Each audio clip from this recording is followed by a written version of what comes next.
since I'm Asian, we don't really talk about it.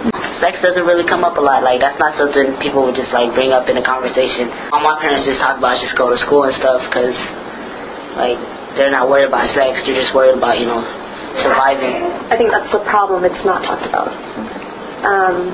Our parents just assume for us to automatically know it without talking or discussing about it. In our community, Asian women is more vulnerable to it. Because we learn not to speak out about stuff.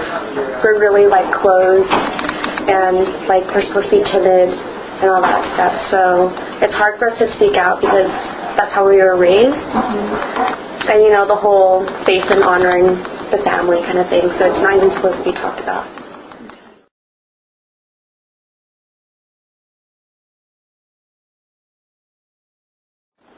I'd go to my friends first. Yeah. Or I think my sister. I would actually also go to my parents. Not my dad, but my mom. But then she yelled at me saying it's my fault that, you know, either I went out too late or I sat in the back of the bus.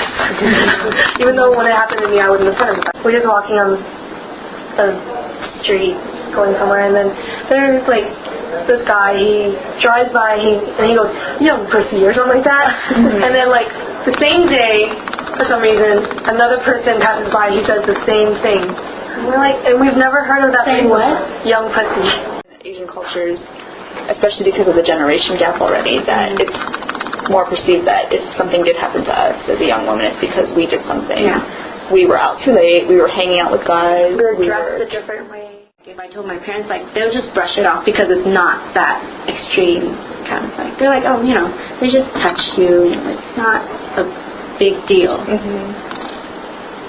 That's why, you know, I choose not to tell them in the first place.